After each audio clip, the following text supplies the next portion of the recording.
Pemandangan perbaikan jalan menjadi hal jamak yang ditemui di sepanjang jalur lintas provinsi saat perjalanan menyusuri proyek menjadi ibu kota negara baru Nusantara dari Balikpapan.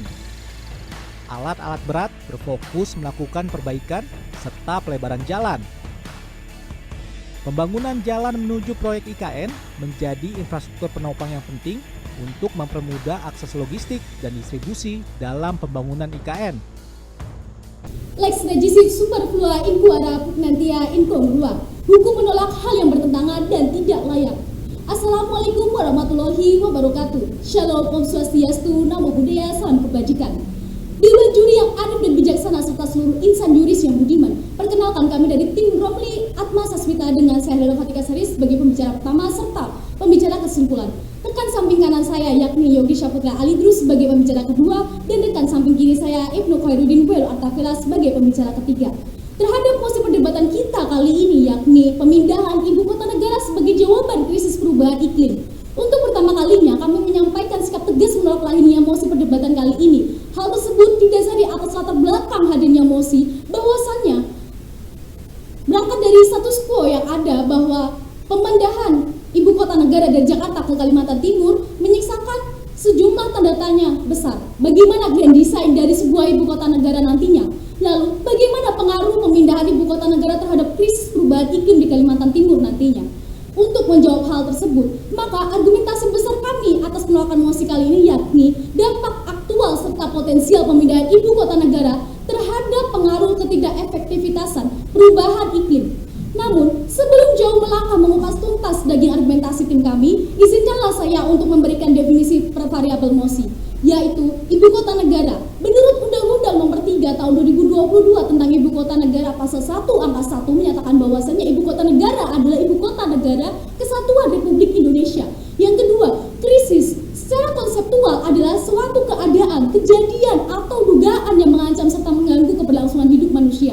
Yang ketiga, perubahan iklim. Menurut International Plant Protection Convention menyatakan bahwasanya perubahan iklim merujuk pada variasi rata-rata kondisi iklim suatu tempat. Dewan juri yang terhormat, secara filosofi sila keempat Pancasila yang berbunyi kerakyatan yang dipimpin oleh hikmat kebijaksanaan dalam permusyawaratan perwakilan, sehingga dalam menjalankan dan merumuskan terkait sebuah kebijakan nasional sudah sepatutnya berdasarkan pada kebijaksanaan sebagai implikasi baik maupun buruknya kebijaksanaan tersebut. Sama halnya dengan kebijakan pemindahan ibu kota negara dari Jakarta ke Kalimantan. Sudah sepatutnya melihat kondisi geografis, sosiologis, dan lainnya. Untuk itulah, demi melindungi segenap bangsa, maka sudah seharusnya pemerintah perlu kiranya melihat dan komprehensif seluruh dampak yang akan terjadi dari pemindahan ibu kota negara. Hal tersebut senada dengan teori hukum integratif Romli Atma Sasmita yang menyatakan bahwasannya rekayasa birokrasi dan rekayasa sosial harusnya berlandaskan pada sistem norma dan sistem perilaku yang ada di masyarakat. Lebih lanjut membahas tentang bahtera argumentasi tim kami akan sampaikan secara konkret dan komprehensif oleh pembicara kedua dan ketiga. Sacipto Raharjo dalam bukunya Ilmu Hukum pernah mengatakan, Lex homonibus cres est non homonibus lex lego, yang artinya hukum diciptakan karena hukum untuk manusia, bukan manusia untuk hukum. Korelasi dalam mosi perdebatan kita pada hari ini tentang pemindahan ibu kota negara sebagai jawaban krisis perubahan iklim. Saya selaku pembicara kedua akan melanjutkan bangunan argumentasi yang telah dikemukakan dengan cantik oleh rekan saya selaku pembicara pertama. Tetapi sebelum masuk kepada bahtera argumentasi kami, saya akan mengemukakan klaster perdebatan kita pada hari ini dalam dua klaster. Klaster yang pertama, saya akan mengemukakan konsep yang mana akan memperjelas mosi kita pada hari ini dalam ranah konseptual akademis yuridis. Klaster yang kedua, saya akan mengemukakan argumentasi yang akan menopang tim kami dalam mosi perdebatan kita pada hari ini. Baiklah, masuk dalam klaster yang pertama. Jika kita meninjau secara normatif, Pasal 1 Angka 2 Undang-Undang Nomor 32 Tahun 2009 tentang lingkungan hidup mengatakan, perlindungan dan pengelolaan lingkungan hidup adalah upaya sistematis dan terpadu yang dilakukan untuk melestarikan fungsi lingkungan hidup dan mencegah terjadinya pencemaran atau kerusakan lingkungan hidup yang dimana meliputi perencanaan, pemanfaatan, pengendalian, pemeliharaan, pengawasan, dan juga penegakan hukum. Artinya Dewan Juri, kebijakan pemindahan ibu kota negara bukan merupakan suatu kebijakan dengan pengelolaan hidup yang sistematis. Pasalnya, tingginya sebuah konsesi lingkungan di Kalimantan seperti tambang dan sebagainya yang sangat berpengaruh pada sebuah sistem hidrologi dan biaya ekonomi terhadap pemanfaatan lingkungan. Selaras dengan hal ini, menurut Wali Wahyu Perdana selaku manajer kampanye eksekutif nasional mengatakan bahwasannya penetapan lokasi IKN tidak mempertimbangkan daya dukung dan daya tampil lingkungan hidup, sehingga Dewan Juri pemindahan ibu kota negara tidak hanya anggaran dan infrastruktur yang dibicarakan, tetapi memerlukan kajian yang mendalam terkait aspek sosial, ekonomi, lingkungan, dan juga kultur. Dewan Juri yang terhormat, menurutnya terdapat permasalahan lingkungan seperti ancaman terhadap tata air, risiko perubahan iklim, ancaman flora dan fauna, serta ancaman terhadap pencemaran dan kerusakan lingkungan hidup. Dari data Badan Pusat Statistik Nasional, bahwa kebijakan IKN tersirat 75% analisis dampak lingkungan hidup dalam rencana utama pembangunan IKN guna minimalkan dampak risiko lingkungan hidup. Dari hal tersebutlah yang menjadi argumentasi besar kami dalam mengupas apakah pemindahan IKN sebagai jawaban krisis dalam perubahan iklim. Jawabannya tentu tidak, Dewan Juri yang terhormat. Baiklah, masuk dalam argumentasi kami bahwa efektivitas serta dampak aktual dari pemindahan IKN yang merupakan bentuk kebijakan yang tidak memenuhi prinsip utilitarisme, yang mana akan saya bagi dalam dua ranah politik hukum. Yang pertama secara ius constitutum, kemudian yang kedua secara ius constituendo. Yang pertama secara ius constitutum, Dewan Juri, impact ke depan jika pemindahan IKN di Kalimantan, salah satu yang paling mencolok yakni Kalimantan dikenal sebagai paru-paru dunia. Bisa jadi kedepannya hanya tinggal kenangan karena ulah manusia yang mana merupakan risiko yang dapat terjadi, sehingga Dewan Juri hal tersebut perlu diantisipasi. Dalam Undang-Undang Nomor 39 Tahun 1999 tentang hak asasi manusia, khususnya pada pasal 9 ayat 3 menyebutkan bahwa masyarakat berhak atas lingkungan hidup yang baik dan sehat, sehingga pemindahan IKN dari Jakarta ke Kalimantan bukan jalan salah satunya untuk mencapai perubahan iklim.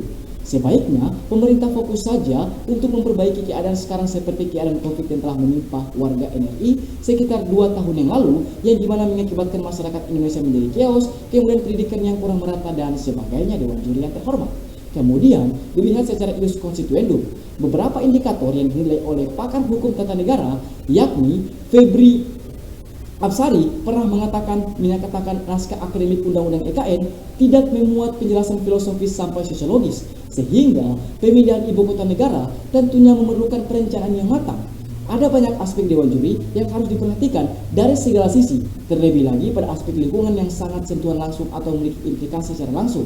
Terjadinya krisis perubahan iklim yang berkepanjangan, nantinya Dewan Juri terhormat, hal tersebut akan berimpak kepada iklim itu sendiri, sehingga visi motivasi utama pemindahan IKN yaitu mencapai target visi Indonesia pada tahun 2045, yang mana hal tersebut tidak tercapai, yang itu mempercepat pemulihan dan transformasi ekonomi nasional pasca COVID-19 yang tidak dapat tercapai.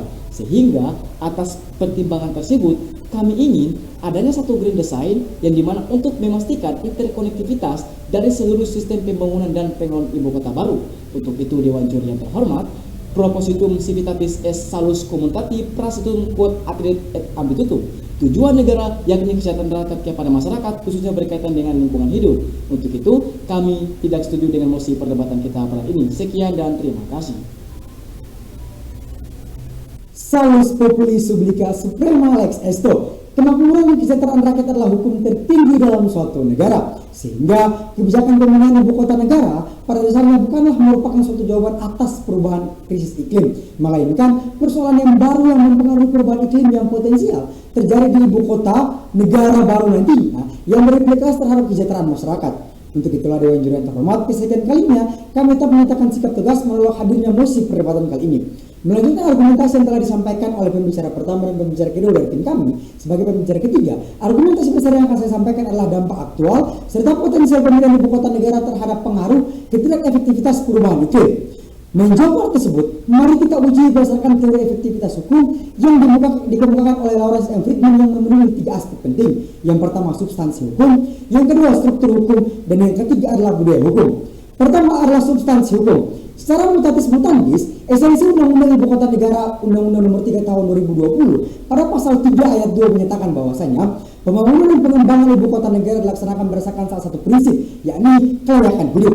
Mari kita lihat terlebih dahulu sisi konsideran menimbangnya bahwa Undang-Undang Ibu Kota Negara disusun untuk memperbaiki tata kelola wilayah IKN ini sebagai tujuan untuk melindungi segenap bangsa dan mewujudkan kesejahteraan umum. Akan tetapi, menurut manajemen kampanye eksekutif nasional Walhi Wahyu Perdana menyatakan bahwa penetapan lokasi IKN tidak mempertimbangkan daya dukung dan daya tampung lingkungan hidup. Ia pun menambahkan bahwasanya pemindahan ibu kota negara tidak hanya anggaran infrastruktur tetapi memerlukan kajian yang mendalam terkait dengan beberapa aspek seperti sosial, ekonomi, lingkungan, dan kultur sebagainya. Lanjut, menurut pakar hukum tata negara Ferry Amsari pun menjelaskan bahwasanya naskah akademik daripada Undang-Undang Ibu Kota Negara tidak memuat penjelasan secara jelas dari aspek filosofis maupun sosiologisnya. Tidak hanya itu, Aliansi Masyarakat Adat Nusantara juga menyatakan bahwa pemindahan Ibu Kota Negara akan berpotensi menambah sengketa lahan dan konflik di masyarakat, khususnya masyarakat adat. Yang kedua, dari aspek struktur hukumnya.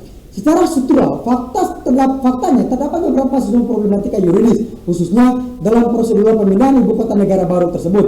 Persoalan-persoalan tersebut diantaranya mulai dari pembentukan satuan pembangunan ibu kota negara baru hingga dibentuknya beberapa aturan yang secara prosedural telah memenuhi beberapa problematika. Pasalnya, persoalan pada prosedur pemindahan ibu kota negara baru dipicu dari adanya ketidaksesuaian dengan proses pembentukan undang-undang IKN itu sendiri, di mana dalam pembentukan undang-undang ibu kota negara ini juga menimbulkan problematik karena tidak sesuai dengan asas pembentukan peraturan perundangan yang diatur dalam Undang-Undang Nomor 12 Tahun 2011 tentang pembentukan peraturan perundangan yang kemudian seringkali menimbulkan berbagai bentuk problematika. Pasalnya, implikasi hukum dari adanya ketidaksesuaian prosedur pembentukan undang-undang IKN tersebut adalah dikhawatirkan akan mengulang kembali masa Orde Baru Soeharto yang mana fokus utamanya adalah pembangunan. Sebab salah satu penyebab ketidakpercayaan masyarakat terhadap hukum karena sejatinya hukum dijadikan sebagai alat untuk mempertahankan kekuasaan dan pengamanan terhadap pembangunan. Yang ketiga adalah budaya hukum.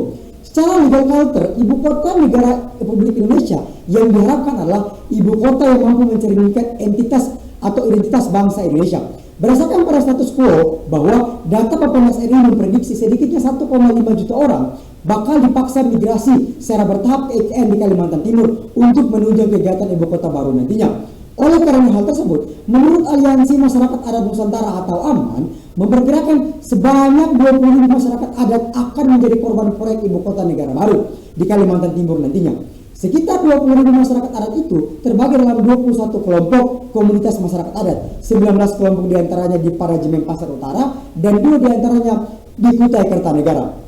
Direktur Advokasi Kebijakan Hukum dan HAM Pengurus Besar Aliansi Masyarakat Adat Nusantara tersebut, Muhammad Arman menilai Undang-Undang IKN bakal menjadi alat legitimasi perampasan wilayah dan pemusnahan entitas masyarakat adat di sana karena tak semua memuat klausul penghormatan dan perlindungan masyarakat adat yang berdampak pada proyek ibu kota negara baru nantinya.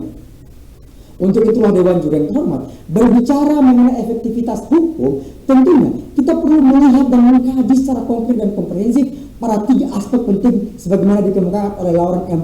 Friedman sebelumnya, yaitu dari aspek legal substance, legal structure, dan juga legal kulturnya seperti apa. Untuk itulah, demi menjawab segala bentuk problematika yang terjadi berkaitan dengan 3 aspek penting yang dikemukakan oleh Lauren M. Friedman untuk memenuhi efektivitas tersebut akan disampaikan melalui proposal gagasan oleh pembicara kesimpulan kami secara konkret dan komprehensif.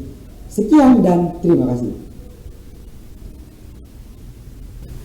Dewan Juri yang terhormat, tiba kita di akhir perdebatan kali ini dan untuk terakhir kalinya kami tetap kokoh menolak hadirnya mosi perdebatan kali ini. Sebagaimana ada gium lex samber debit remedium, hukum sejatinya adalah obat, maka dibutuhkan sebuah racikan yang tepat untuk menjawab segala bentuk problematika pemindahan IKN terhadap ketidakefektivitasan krisis perubahan iklim. Maka kami menawarkan proposal gagasan yang memuat 3 aspek efektivitas hukum, yakni yang pertama legal substansi, yang kedua legal struktur, yang berikutnya legal kultur. Menurut pada legal substansi mengacu pada pasal 14 Undang-Undang Nomor 32 Tahun 2009 tentang perlindungan dan pengelolaan lingkungan hidup yang mengatakan bahwasannya negara telah mengatur strategi dan instrumen pencegahan pencemaran dan atau kerusakan lingkungan hidup, salah satunya dengan cara KLHS atau kajian lingkungan hidup strategis. Sebab dalam konteks penyelesaian strategi mewujudkan pembangunan berkelanjutan di ibu kota negara, inilah yang menjadi peran KLHS menjadi penting sebagai langkah awal pencegahan pencemaran dan atau kerusakan lingkungan. Yang berikutnya, dari segi legal struktur, untuk aspek legal struktur gagasan yang kami tawarkan terdiri atas aspek kelembagaan yang perlu dipertimbangkan dan menyusun tata kelola dan dalam bentuk dan susunan pemerintahan ibu kota negara, antara lain yang pertama aspek pendekatan pembangunan, yang berikutnya cross cutting dan kapabilitas, yang berikutnya keunikan nilai, yang berikutnya juga aspek kompleks public finansi, yang berikutnya aspek pengelolaan aset dan risiko, yang terakhir yaitu aspek kompleks organization. Dari segi legal culture, pada aspek legal culture diperlukan sebuah parameter yang jelas berkaitan dengan model pembangunan. Parameter tersebut sesuai dengan teori pembangunan hukum Dr. Kusuma Atmaja untuk menciptakan keteraturan dan ketertiban, yaitu sebagai berikut. Yang pertama, kecukupan untuk memenuhi kebutuhan dasar yaitu pangan, sandang, dan papan, kesehatan, dan lain sebagainya. Yang kedua, kebebasan dari perbudakan atau penindasan. Sekian dari kami, kurang lebih yang mohon maaf. Wassalamualaikum warahmatullahi wabarakatuh. Salam konstitusi.